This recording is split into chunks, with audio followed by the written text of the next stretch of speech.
Assalamualaikum warahmatullahi wabarakatuh.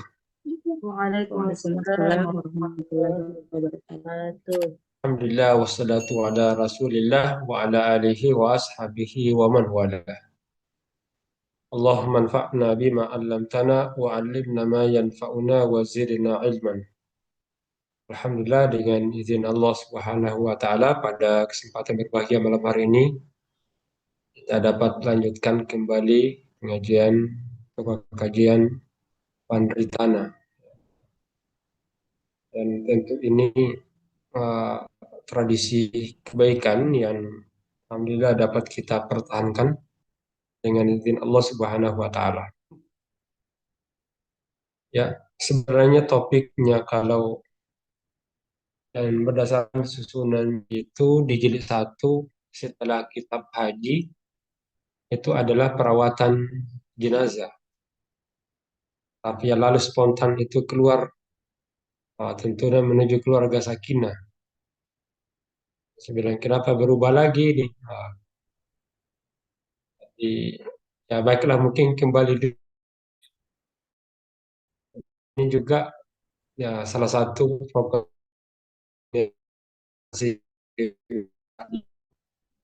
dan wilayah Aisyah, yaitu tuntunan menuju keluarga sakinah yang langsung dari tuntunannya, ya, yang merupakan ini hasil keputusan Musyawarah Nasional Tarji yang ke-28 di Palembang. Jadi ini tiga putusan yang dilaksanakan yang dihasilkan di Palembang tahun 2014. Itu yang bertepatan 27 sampai dengan 29 Rabiul Akhir ataukah 2014. Tiga tuntunan yang dilakukan dari Haji yang ke 29 28 itu antara di fikih air dalam perspektif Muhammadiyah, yang kedua adalah tuntunan menuju keluarga sakinah, dan yang ketiga adalah tuntunan manasik haji yang sebenarnya lalu kita sudah bahas itu terkait dengan tuntunan manasik haji. Ini bersamaan dengan tuntunan keluarga atau menuju keluarga sakinah. Ya itu yang ingat saya waktu kalau gitu ya eh, ya disambung saja dengan tuntunan menuju keluarga sakinah. Ya kalau di HPT jadi satu sunanya itu keperawatan jenazah. Baik. Kemudian tuntunan inilah bagian dari implementasi dari firman Allah Subhanahu wa taala, ya ayyuhalladzina amanu qu anfusakum wa ahlikum nara. Ini membentuk yang keluarga yang selamat ya dari api neraka, keluarga yang sakinah. Dan ini merupakan tujuan syariat utama, maqasid syariah itu diantaranya 5, ya, kehormatan keturunan atau keluarga. Ini berarti perkara penting yang dimana bagian dari tujuan pensyariatan syariat Islam. Baik, kalau kita berbicara tentang fikih keluarga sakinah, maka ada tiga tiga asumsi, ya, namanya asumsi hierarkis. Ketika kita bahas fikih, berarti ada tiga aspek yang akan disentuh. Jadi ada istilahnya dengan al-qiyam asasiyah, kemudian ada yang kedua adalah al-usul al-kulliyah, dan yang ketiga adalah al-ahkam al-far'iyah, hukum-hukum praktis. Jadi dalam hal ini, ya, ketika kita berbicara tentang fikih, ya, tidak sebatas misalnya fikih keluarga sakinah. Ini berarti ya, tiga aspek dalam fikih yang merupakan bangunan, namanya bangunan fikih Muhammadiyah. Ada istilah fikih merupakan bangunan fikihnya yang agak berbeda dengan yang lainnya. Jadi ada tiga norma, ada tiga jenjang norma fikih yang merupakan bangunan fikih Muhammadiyah. Sehingga kalau kita bahas tuntunan keluarga sakinah, maka tiga aspek itu, misalnya yang asasiya nilai-nilai dasar yang tiga nilai dasar utama itu. Ada nilai-nilai teologis, ada nilai dasar moral, etis, dan ada nilai dasar hukum. Hanya nilai dasar teologis itu terkait dengan uh, asas-asas keimanan, seperti tauhid. Ada asas-asas moral, seperti keadilan, amanah, persamaan, kesamaan derajat di sisi Allah. Ada nilai-nilai dasar hukum, yaitu tadi kemaslahatan dan persamaan. Nanti dalam keluarga sakinah, aspek persamaan itu uh, sangat sangat kental bahasanya.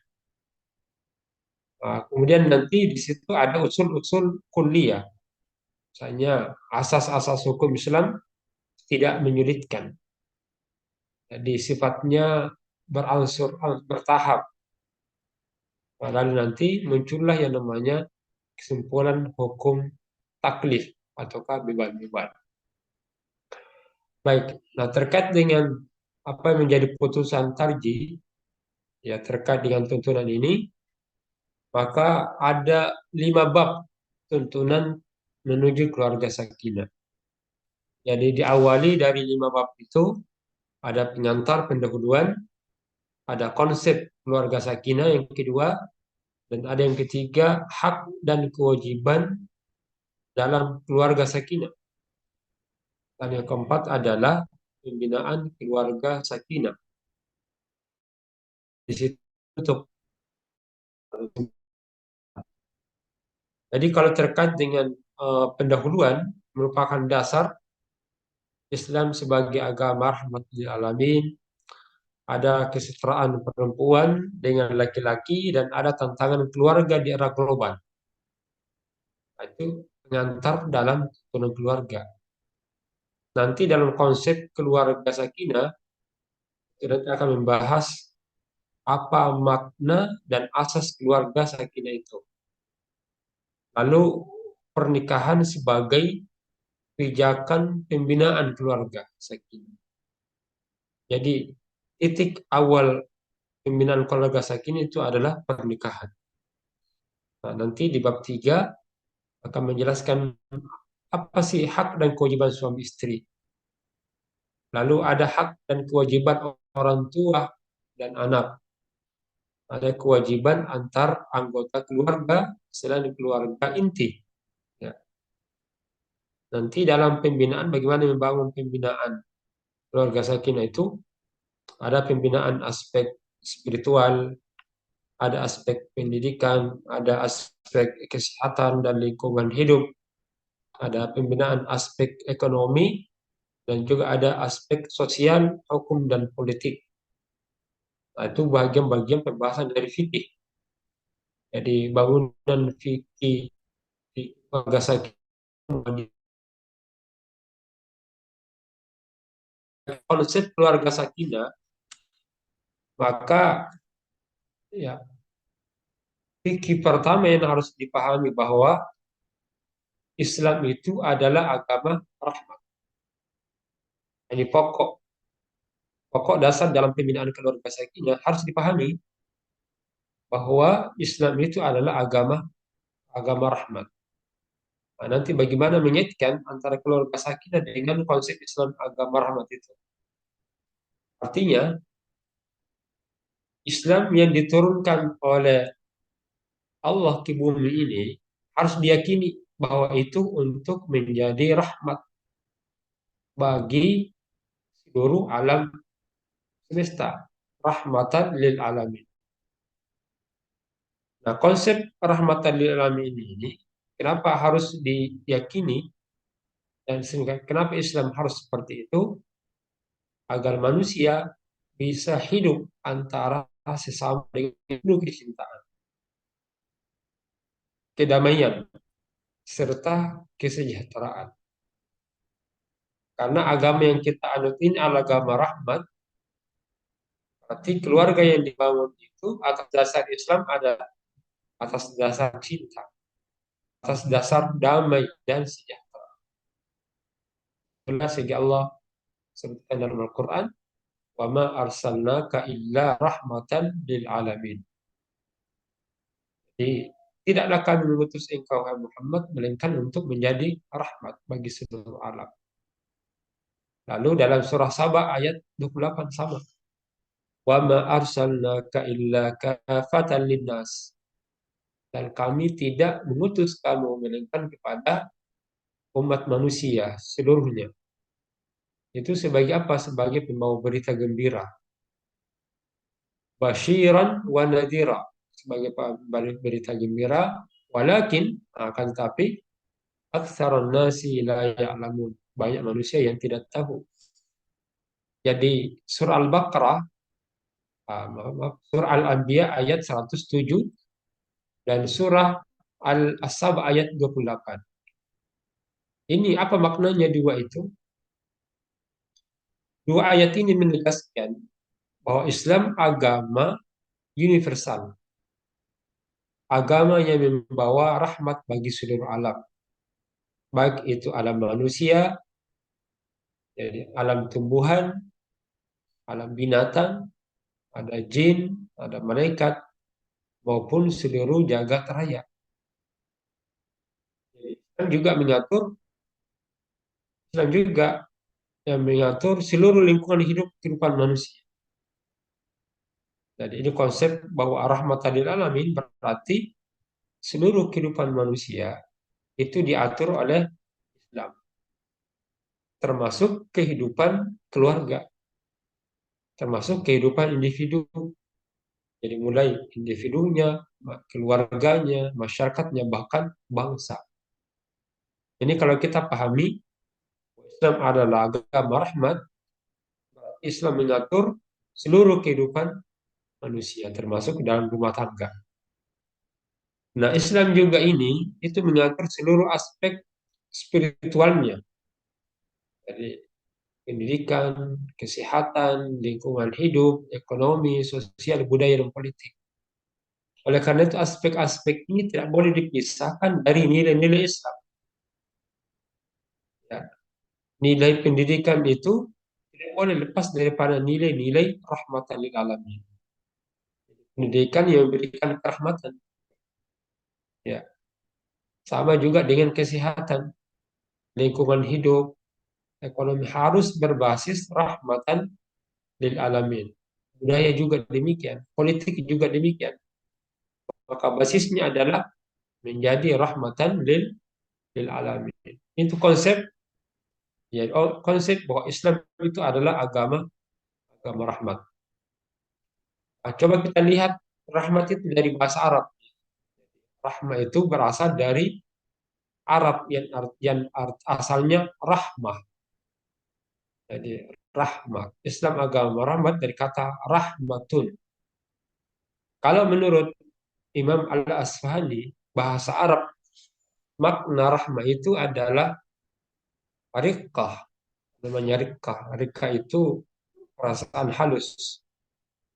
Aqtadi al-ihsan. Jadi rahmat itu adalah perasaan halus yang mendorong memberikan kebaikan kepada yang dikasihi. Itu artinya rahmah. Jadi manusia, Islam adalah rahmah saja. Jadi artinya rahmah itu misalnya manusia itu ibu memiliki rasa kasih sayang. Jadi misalnya ibu itu rahim, ibu itu sangat penyayang. Artinya ada perasaan kasih, ada perasaan halus, di mana perasaan kasih itu yang selalu mendorong memberikan kebaikan kepada yang dikasihi. Jadi kalau Allah itu Maha Pengasih, Maha Rahmat, berarti ada sifat kasihnya dalam zat Allah itu yang tidak pernah berhenti memberikan kebaikan kepada hambanya yang dicintainya, hambanya yang dikasihi. Kalau kita nyatakan agama rahmat, arti nilai Islam itu ada nilai-nilai halus. Ya. Yang dimana nilai itu selalu mendorong untuk memberikan kebaikan pada manusia. Ya. Maka dalam penggunaan kata, maka dalam penggunaannya kata rahmat itu dapat mencakup dua batasan itu. Jadi, dan bisa juga hanya mencakup salah satunya. Misalnya rasa kasih atau memberikan kebaikan saja. Konsep rahmat itu kalau penggunaannya ada dua. Perasaan kasih halus dan yang kedua itu adalah memberikan kebaikan. Jadi kalau agama rahmat berarti nilai-nilai Islam itu sangat sangat memberi kasih sayang menuju kepada kasih di mana kasih sayang itu yang selalu mendorong kita untuk berbuat baik. Nah, Islam itu adalah satu tatanan kehidupan sehingga dinyatakan sebagai agama rahmat bagi seluruh seluruh orang. Artinya, berarti kalau agama rahmat, berarti agama itu mengasihi dan memberikan kebaikan secara nyata kepada seluruh alam. Maka harus terbukti ya bahwa akan memberikan kebaikan kepada seluruh seluruh alam. Ya. Bahkan di dalam itu rahmah merupakan nilai universal yang selalu mewarnai setiap nafas, gerak, langkah, aktivitas muslim dan muslimah. Bahkan di dalam organisasi, gerakan masyarakat Islam maupun kebijakan-kebijakan negara. Nah, seperti maka nilai dasar itu harus ada selalu. Maka dalam seperti kita sebagai aktivis, sebagai warga Persyarikatan Muhammadiyah, nilai rahmat itu harus menjadi nilai dasar yang harus dimiliki. Bahwa nafas kita ada nafas rahmat. Gerakannya adalah gerakan rahmat. Langkahnya adalah gerakan rahmat. Sehingga nilai-nilai tadi itu seperti nilai perasaan halus yang selalu mendorong untuk melakukan kebajikan dan bisa memberikan kebaikan kepada yang lainnya. Nah, Islam agama rahmat ini sejalan dengan sifat ketuhanan Allah. Jadi sifat ketuhanan dalam Islam yang menyatakan bahwa Allah memiliki sifat rahmat. Jadi Islam agama rahmat. Nah, ini sejalan dengan sifat yang dimiliki oleh Allah yang menciptakan alam, yang merupakan zat yang memiliki sifat itu. Berarti dalam Al-Quran, "Qul liman ma fis samawati wal ard", katakanlah kepunyaan siapa, milik kepunyaan siapakah apa yang ada di langit dan di bumi. Qul lillah, katakan itu milik Allah. Kataba ala nafsihi rahmah, di mana Allah menetapkan dirinya kasih sayangnya. Nah, berarti ini menunjukkan bahwa sifat dasar Allah itu adalah cinta kasih.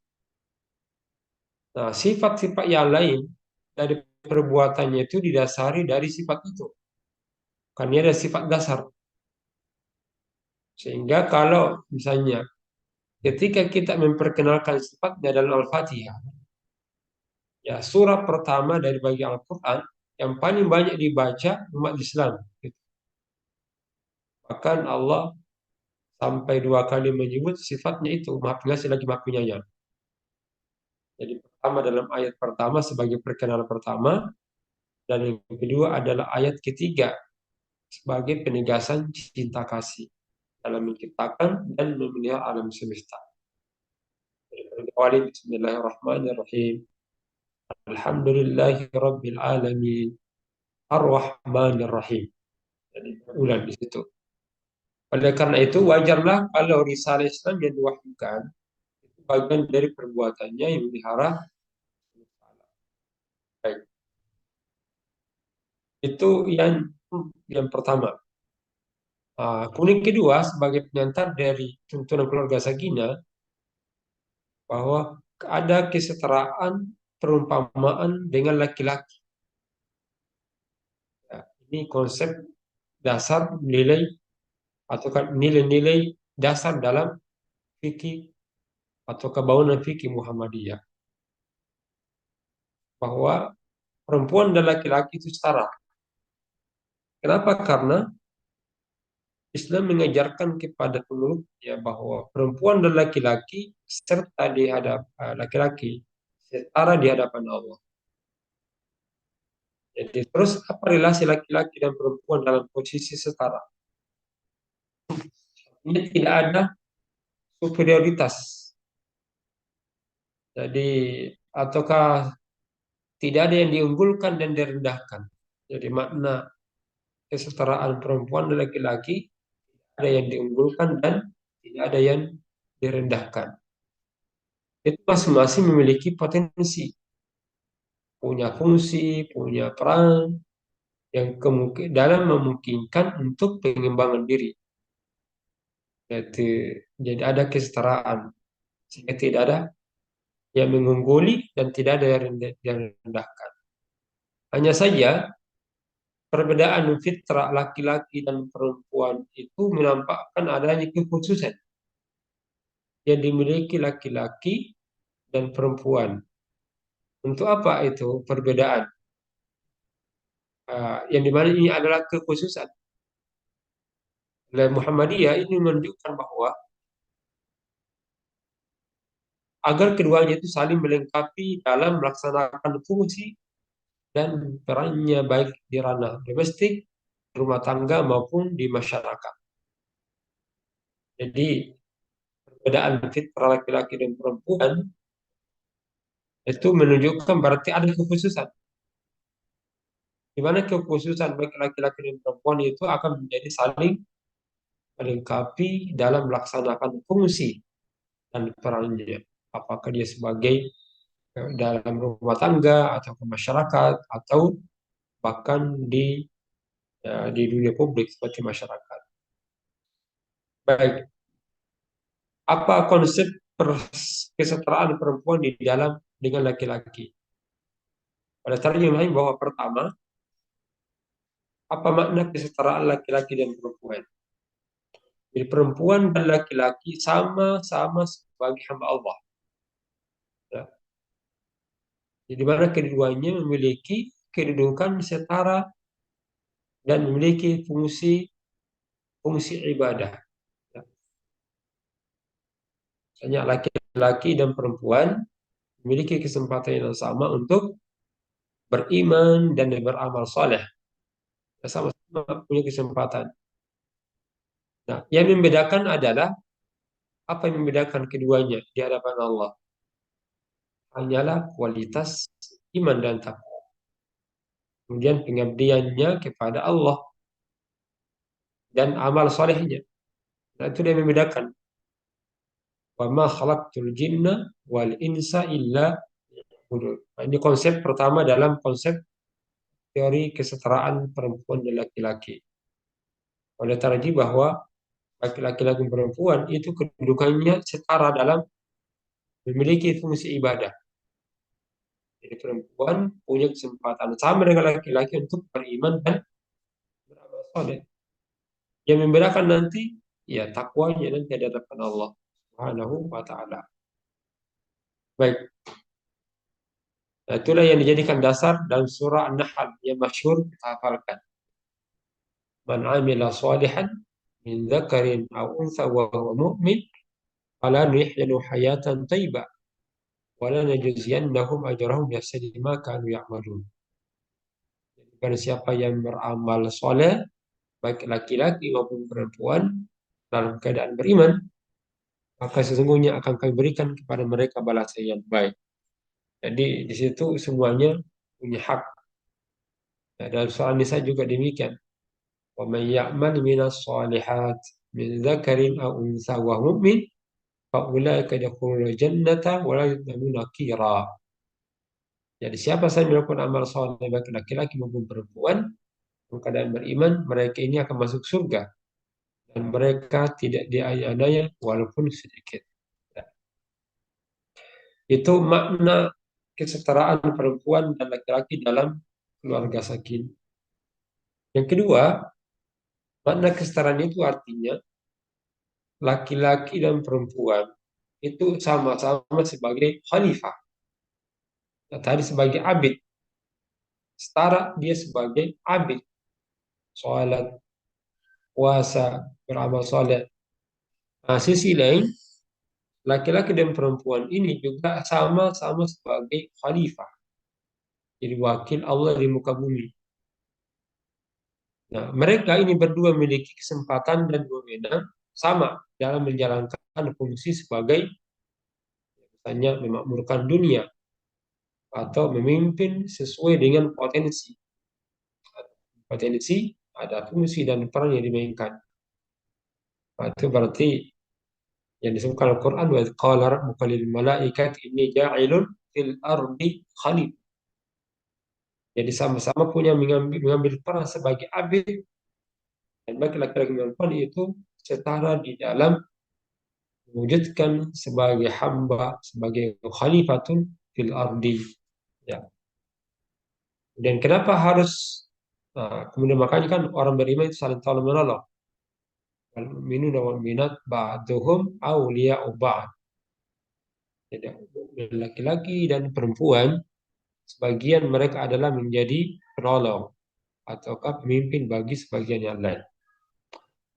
Nah, itu makna kesetaraan laki-laki dan perempuan.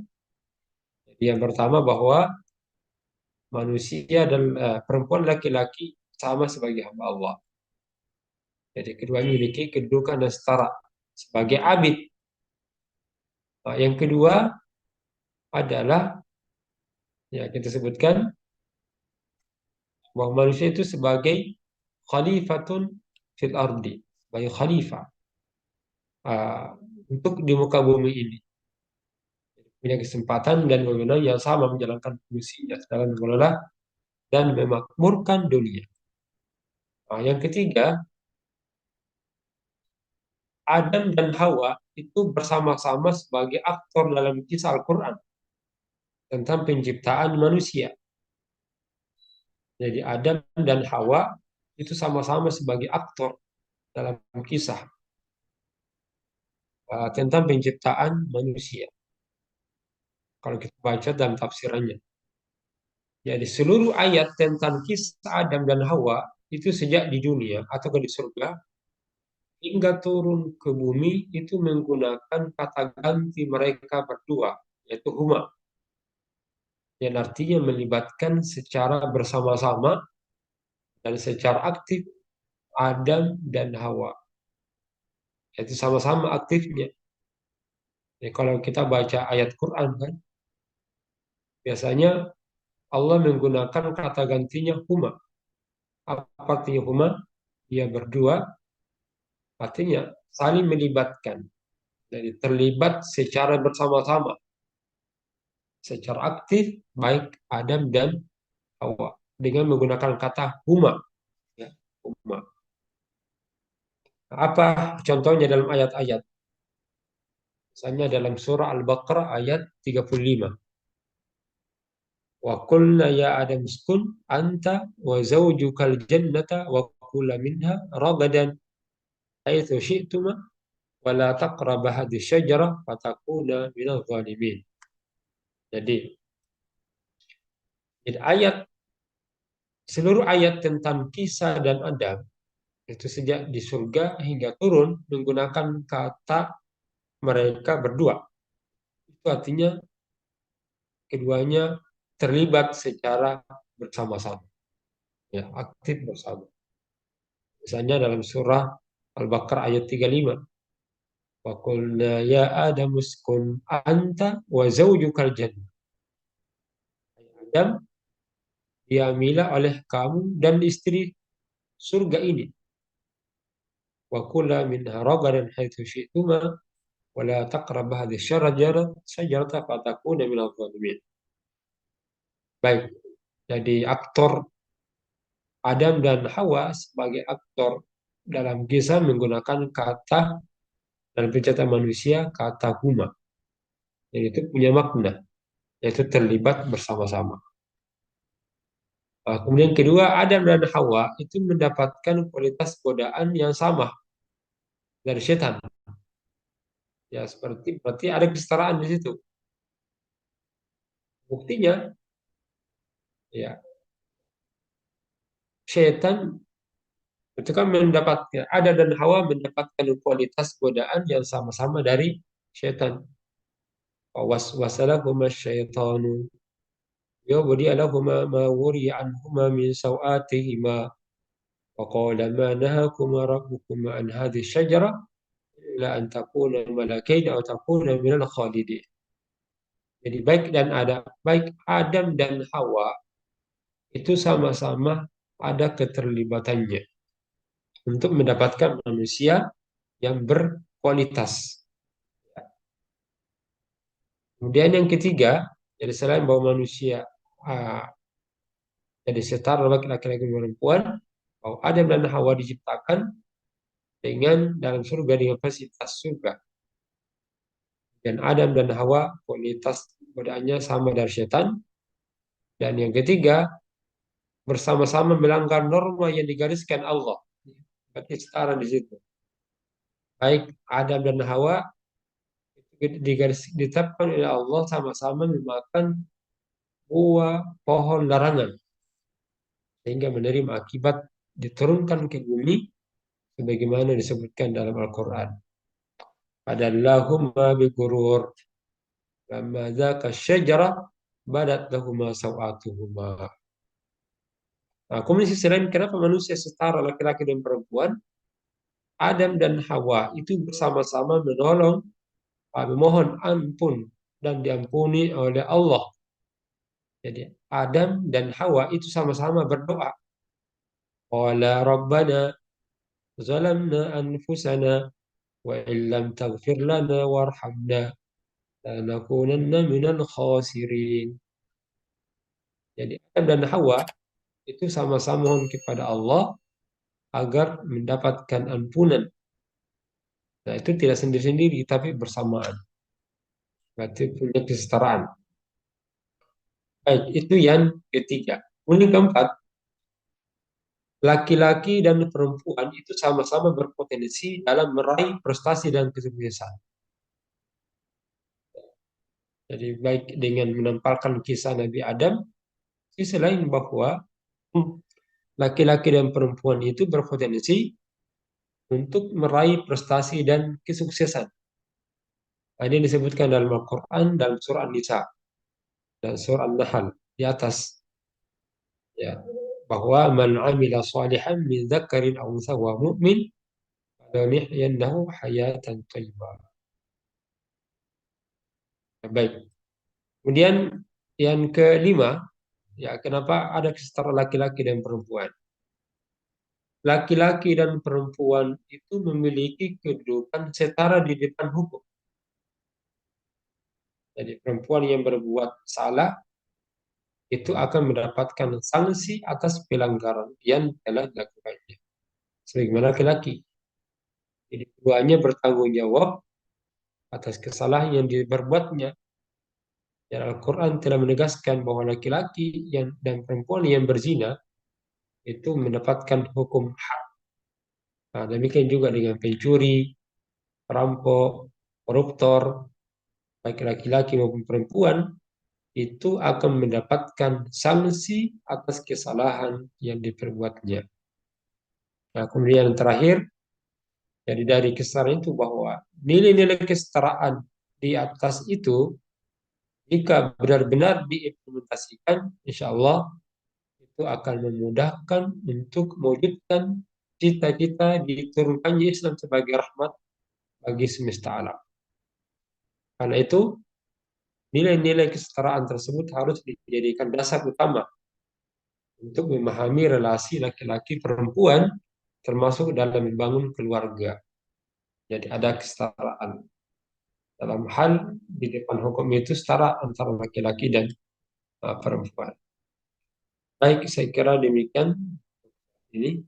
Eh, Karena dalam bahasan selanjutnya masih dalam hal bagaimana keluarga mendapatkan tantangan di era global.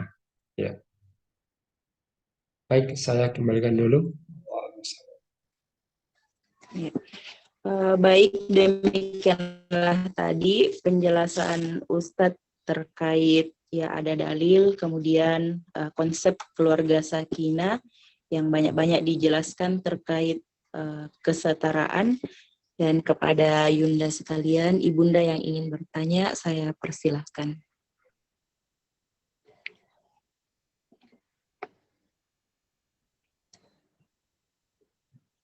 Iya, silahkan jika ada yang ingin didiskusikan, ada yang ingin ditanyakan, atau ingin dikonfirmasi terkait penjelasan tadi, saya persilahkan. Bisa melalui kolom chat atau langsung raise hand. Ya, sambil menunggu mungkin teman-teman Bunda untuk mempersiapkan pertanyaannya, saya mungkin ingin bertanya Ustadz, mungkin agak keluar dari apa yang dibahasakan tadi, mungkin agak lebih jauh terkait membahas keluarga. Singkat saja, terkait keluarga sakinah ini, Ustadz, bagaimanakah cara menjalani konsep keluarga sakinah dalam kondisi tidak sedang bersama atau dalam kondisi LDR-an begitu, Ustadz? Iya, itu mungkin. Apa yang terakhir itu? Dalam keadaan? Tidak sedang bersama, Ustadz, ada jarak Oh, atau dalam kondisi LDR. ya, ya, baik. Ya, ini kan sebenarnya belum masuk konsepnya, ini masih bahasan kita malam ini masih Iya, gam asasi ya. Tapi tidak apa-apa. Jadi nilai-nilai dasar ajaran agama itu ya tadi kita tidak boleh harus dipahami bahwa agama itu adalah agama rahmat. Sebagaimana Allah memiliki sifat yang namanya rahmat. Jadi risalahnya adalah rahmat. Sifat Allah yang menetapkan risalah itu adalah rahmat. Yang Maha Pengasih lagi Maha Penyayang. Tadi kita sudah jelaskan bahwa rahmat itu adalah nilai, jadi kelembutan hati yang selalu mendorong dirinya untuk berbuat baik. Ya. Berarti kalau keluarga yang dirahmati oleh Allah, ya gitu, adalah keluarga yang tertanam di dalamnya itu rasa kasih, yang ingin berbagi. Nah, di situ konsepnya ya tidak dibatasi. Apakah dia dalam ya dekat ataukah dia jauh, tapi konsep ataukah kawaid kayak dalam hal menanamkan kasih itu bisa kita bagi ya dalam hal ya orang yang kita kasih misalnya dalam rumah tangga. Nah, metode yang dapat digunakan itu adalah ketersambungan komunikasi tadi. Ya mungkin jaraknya cukup jauh.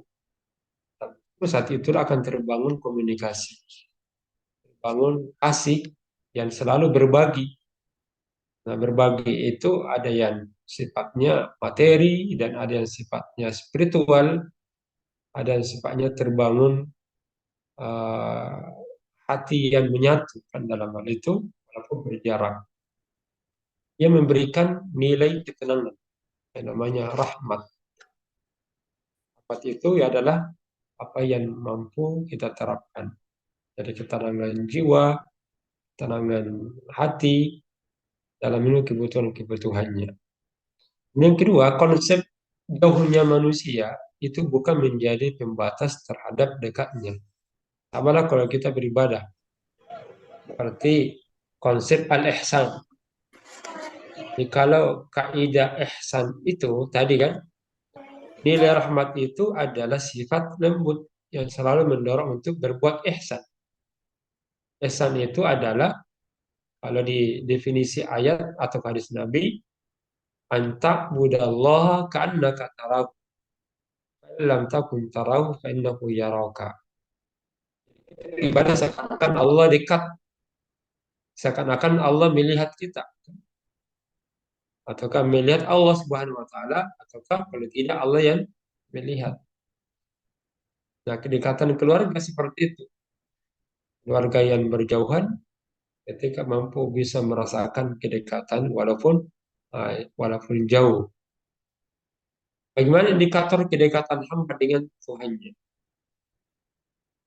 Seakan-akan Allah kita lihat di hadapan kita.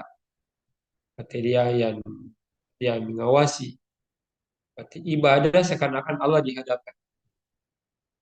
Nah, sama kalau konteks bahwa dalam hidup manusia fisiknya tidak ada, tapi seperti fisiknya di hadapan kita di dalam hal pemenuhan kewajiban dan hak dan kewajiban. Atau yang kedua, antabudallaha ka'annaka tara fa in lam takun tara fa innahu yarak. Jadi ada konsep ihsan bahwa Allah mengawasi kita. Nah, dan rumah tangga juga demikian. Mungkin kita tidak melihat, bisa merasakan, tapi bisa dipahami bahwa di belakang kita itu ada istri. Ya. Ada istri yang memberikan dukungan, memberikan support.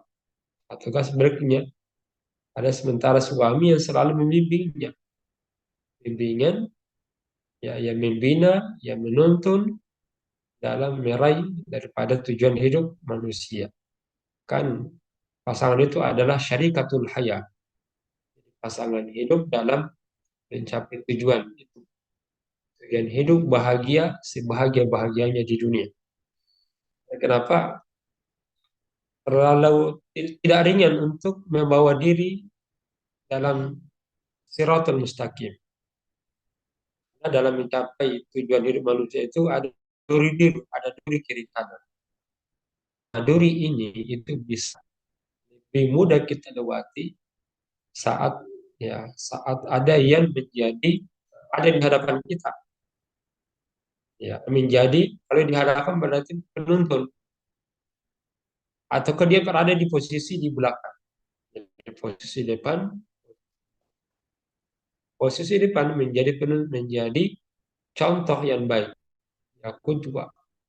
Nah, kalau posisi belakang dia menjadi motivator. Nah, kedekatan. Kemudian terakhir yang ketiga, ada kalanya ketika berjauhan, itulah terbangun cinta, kasih, dan ya tentu akan kuat ketika dia bertemu nantinya. Dia adalah power, sehingga ada kalanya harus terpisah. Ya, karena pada saat berpisah itulah kekuatan cinta akan terbangun, itulah kekuatan. Baik, saya kira demikian dulu. Waalaikumsalam. Baik, terima kasih banyak Ustadz atas penjelasannya. Untuk teman-teman yang lain, apa ada pertanyaan? Ya, saya. Iya, silakan Kak. Ya, terima kasih. Assalamualaikum warahmatullahi wabarakatuh. Ini Ustadz terkait dengan kesetaraan antara laki-laki dan perempuan yang sama-sama berprestasi.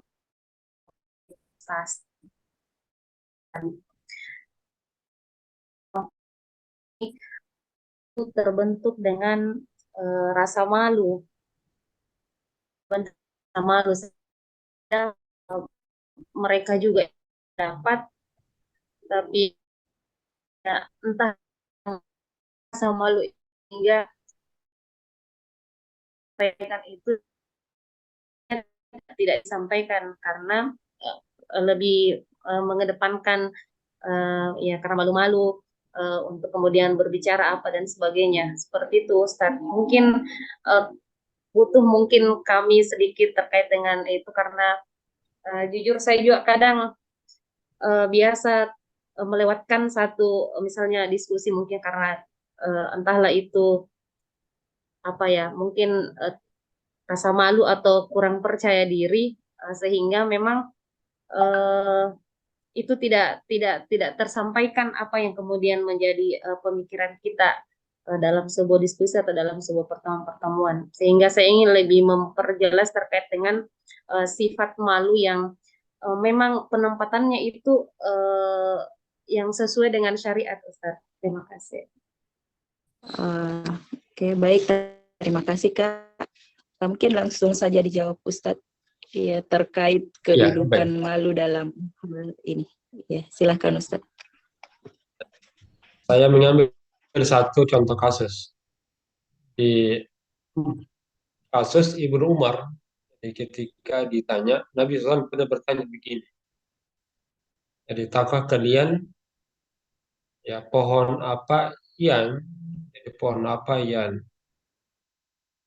kuat akarnya, lalu buahnya buahnya manis. Lalu Umar menyatakan bahwa ini sudah ada di benak saya bahwa ini adalah pohon apa.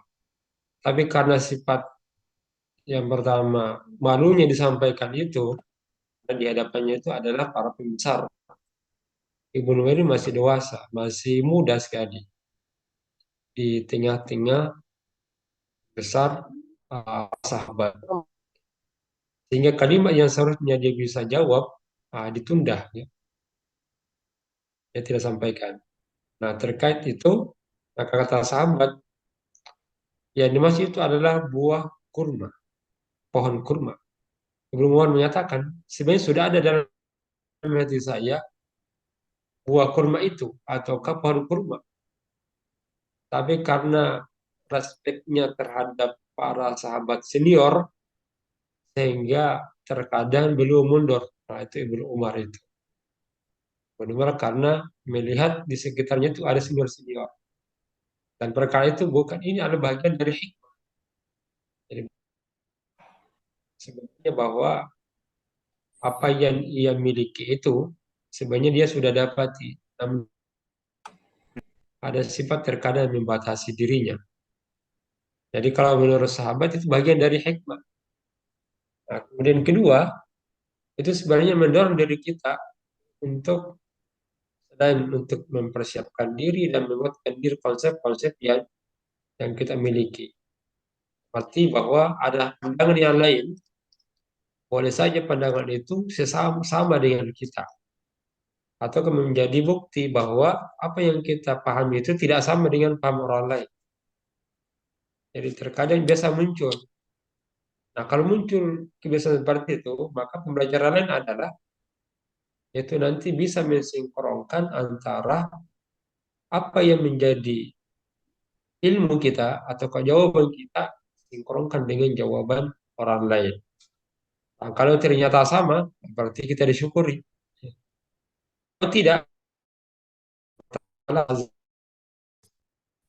biasanya malu untuk menjawab dalam waktu. Kenapa? Karena situlah yang nanti mempertemukan antara ide kita dengan ide orang lain. Itu biasanya akan memperkuat. Tidak ada masa-masa sifat dan itu bukan suatu kekurangan sebenarnya. Apalagi ada orang lain memberikan kesempatan kepadanya sehingga jawaban itu akan menjadi penguat terhadap jawaban kita. Kalau misalnya bersamaan. Pun kalau berbeda berarti ada wacana baru. Berarti ada gagasan baru, ada pemikiran baru. Dan di situ akan nanti berkembang. Itu adalah disebut dengan halakatul ilmi. Majelis ilmu itu kalau dihadiri oleh banyak orang, itu lebih bagus daripada sedikit. Karena ketika dia bergabung dalam majelis ilmu dan banyak orang, masing-masing memberikan pemahamannya, dan berbeda, itu akan menjadi pengaya terhadap pemikiran-pemikiran kita. Nah, namun sisi lain, ada juga kaidah bahwa jadi tidak ada hal yang sesuatu dari ilmu, ya, ilmu pengetahuan harus dihindari itu. Jangan menjadi penghalang untuk mengembangkan keilmuan kita. Karena bisa menjadi bumerang nantinya juga. Misalnya malu bertanya, itu akan menjadi sesat juga masalahnya. Sebagaimana kalau sesuatu yang seharusnya kita pastikan kebenarannya, tapi karena kita malu untuk dipertanyakan, tidak sempurna keilmuan itu. Nah, ini akan menjadi namanya malu yang istilahnya gariza, ada sifatnya tabi'i, tapi ada malu yang memang mendorong kita untuk melakukan kebajikan. Itu namanya al-haya. Al-haya'u minal iman. Tapi juga ada al-haya'u yang merupakan kekurangan diri. Nah, tapi yang dimaksud di sini adalah sifat yang selalu membuka diri, mendorong kita untuk lebih banyak tahu dan membandingkan dengan yang lainnya. Ya, saya kira itu. Allah Ya, baik. Demikianlah Kak, penjelasannya Ustadz. Apa masih ada yang mau dikonfirmasi, Kak?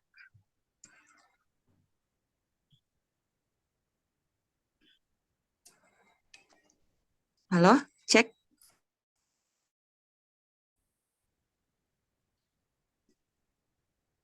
Halo, Kak. Ya, saya rasa. Eh, Terima kasih Ustaz. Oke, baik. Masih ada yang mau dipertanyakan? Masih ada waktu sekitar ya kurang lebih 2 menit. Mungkin saya ingin bertanya lagi Ustadz terkait kesetaraan juga. Di sini tadi dibahasakan bahwa dalam pasangan suami istri itu adanya kesetaraan dalam hal saling mengungguli, saling tidak ada yang di atas, tidak ada yang di bawah dalam hal dalam apa istilahnya? Iya, biasanya kan Ustadz kalau dalam suami istri dalam rumah tangga kecil itu sepertinya tidak ada masalah. Cuma terkadang yang menjadi masalah itu ketika berada di rumah keluarga. Biasanya kan ketika misalnya ke rumah keluarga masih ada budaya yang memahami bahwa laki-laki harusnya lebih di istilahnya apa kalau di Pakaraja harus dilebihkan dalam meja makan saja Ustadz itu ada posisi tersendiri untuk laki-laki, untuk kepala keluarga, sedangkan untuk yang perempuan itu tidak ada penghususan dari situ. Maksudnya ada sesuatu yang dispesialkan dari apakah dari piring, dari gelas, dari posisi duduk begitu. Terkait itu Ustadz bagaimana ketika menghadapi situasi yang seperti itu. Kita misalnya berangkat dari rumah itu sudah memahami bahwa sama Ji ini, sama-sama Ji, mau di mana duduk aman Ji. Tiba-tiba dalam rumah keluarga ada semacam seperti itu Ustadz, bagaimana supaya semuanya aman, damai dalam keluarga itu. Ya, demikian Ustadz. Ya, baik. Saya jelaskan dulu tadi potensi. Jadi maksudkan Islam yang mengajarkan ya, kepada pemikirnya bahwa baik laki-laki dan perempuan di hadapan Allah, ya di hadapan Allah itu setara. Artinya relasi laki-laki dan perempuan dalam posisi setara. Jadi tidak ada superioritas ataukah subordinasi. Jadi tidak ada hal yang diunggulkan dan direndahkan derajat laki-laki dan perempuan. Nah, dari sisi mananya itu masing-masing itu memiliki potensi. Jadi kalau kita tanya potensi, tapi sama-sama punya keunggulan. Contoh ketika Nabi SAW masalah jihad. Jadi jihad posisinya banyak ya. Ada yang mengangkat senjata, ada yang mempersiapkan makanan. Kira-kira mana yang lebih afdal itu? Tinggi derajatnya mengangkat senjata atau menyiapkan makanan? Mungkin kita anggap berbeda, tapi posisinya sama. Posisinya sama. Jadi mengambil perannya masing-masing itu tidak berarti membedakan kedudukannya. Nah, samalah kalau misalnya kalau jadi suami dan laki-laki biasanya kan kumpul-kumpul bersama dengan ya bapak-bapak, kemudian ibu-ibu, atau sang suami lebih dihormati, misalnya di rumah menantunya, ya, mertua, kan. Jadi sebenarnya adalah memposisikan dirinya tanpa ada nilai merendahkan. Jadi ibu-ibu yang bekerja di dapur itu tidak boleh direndahkan. Dianggap lebih tinggi orang yang mengangkat senjata. Jadi posisinya berbeda, tapi derajatnya sama. Bahwa semuanya adalah jihad. Mereka berbagi tugas. Nah, sehingga mungkin tidak adil juga kalau misalnya perempuan disamakan mau juga angkat senjata. Jadi posisinya di depan. Misalnya laki-laki yang membawa bendera. Nah, perempuan membawa belakang. Jadi memposisikan pada posisinya itu dalam Islam tidak ada yang dianggap merendahkan. Jadi bukanlah suatu kerendahan kalau ada ibu-ibu yang cuci piring, ya. Jadi dalam Islam tidak dianggap mulia itu ketika dia berada pada posisi menjadi panglima. Jadi ketika dia menjadi panglima dalam Islam tidak dianggap itu yang terbaik. Ya, kira-kira dalam kepemimpinan juga demikian. Jadi misalnya ketua pimpinan, atau wakil ketua, posisinya bahwa dia berada di ketua atau di wakil ketua di sisi Allah sama, sama. Hanya perannya yang berbeda. Perannya apa? Tugas tupoksi sebagai ketua kan beda dengan wakil. Misalnya ada ketua umum, ada ketua, wakil ketua bidang tarjih. Berarti tugas saya itu ada misalnya di bidang tarjih misalnya. Tapi ini tidak berarti bahwa posisinya itu lebih tinggi daripada yang lainnya. Itu yang dimaksudkan tadi bahwa kesetaraan baik laki-laki. Nah, sama juga dengan fungsi, ada apa peran ketika mengambil peran masing-masing, kemungkinan dalam pengembangan diri, ya. Jadi perannya itu tidak memberikan makna dialah yang terbaik. Sebab yang terbaik di sisi Allah itu adalah inna akramakum indallahi atqakum. Sesungguhnya yang paling mulia di hadapan kalian itu adalah di hadapan Allah adalah orang-orang yang paling bertakwa.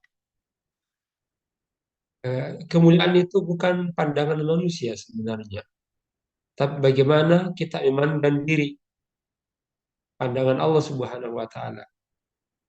Maka orang yang paling mulia sebenarnya adalah orang yang bertakwa, orang yang ikhlas, orang yang tulus.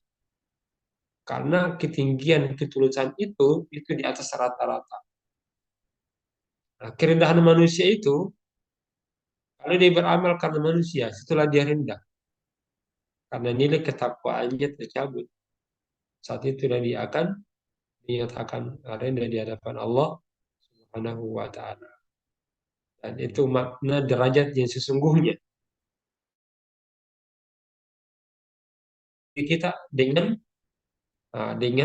ketulusan beramal, beramal soleh. Itu nilai takwa. Itu harus dibangun dalam rumah tangga.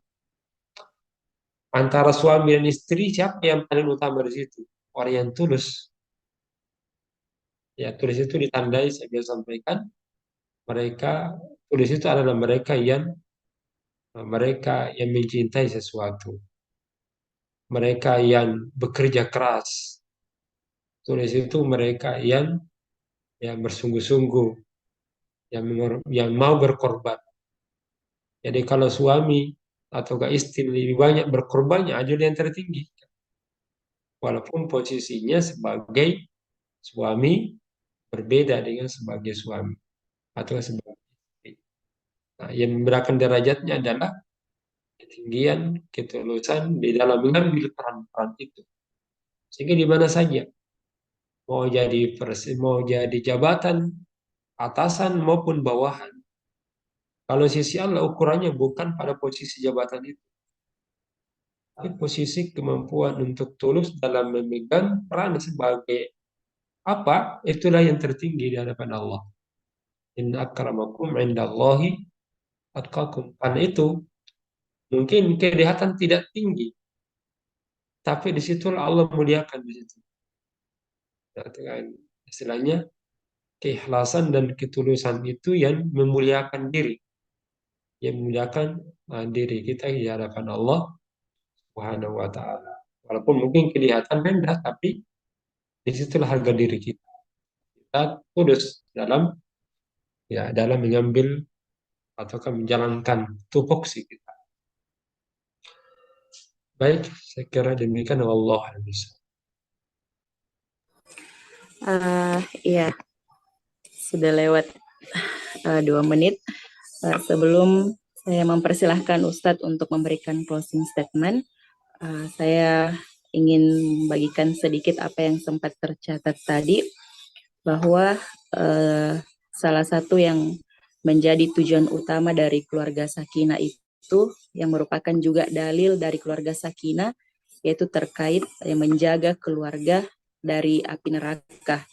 Kemudian tadi sempat dibahas terkait konsep keluarga Sakinah, yang mana keluarga Sakinah itu dibangun atas landasan rahmat, ya, dalam hal ini akan melahirkan cinta, damai, dan sejahtera.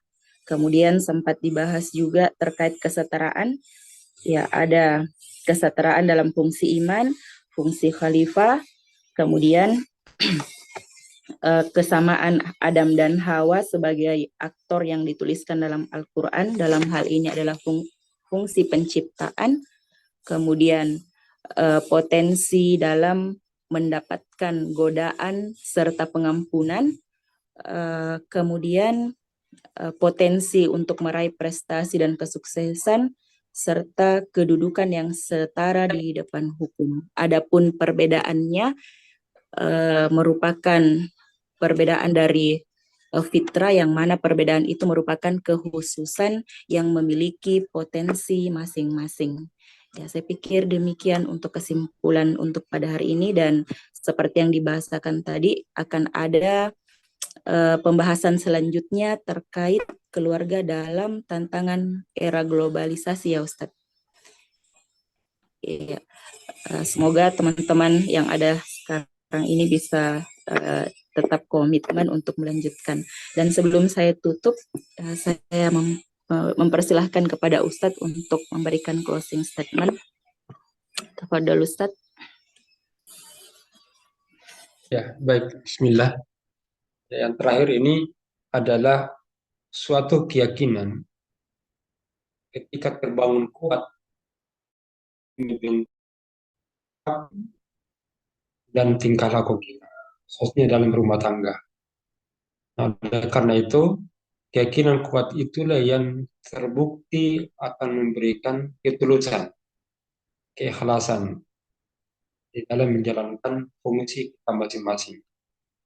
Kemudian ketiga, bahwa derajat tertinggi itu adalah ketika kita mampu mengambil peran yang menjadi tugas kita dan kita nikmati dan kita laksanakan dengan seikhlas mungkin, dan itulah harga diri. Dan karena itu, jaga dan rawat harga diri dengan selalu mengikhlaskan dan menuluskan tugas kita sebagai hamba Allah. Demikian, semoga kita termasuk orang-orang yang dicinta oleh Allah dan selalu tertanam dalam sifat-sifatnya Allah yang Maha Pengasih lagi Maha Penyayang, sehingga segala aktivitas dan dinamika dalam rumah tangga selalu dibingkai dengan nilai rahmat itu. Assalamualaikum warahmatullahi wabarakatuh. Waalaikumsalam warahmatullahi wabarakatuh.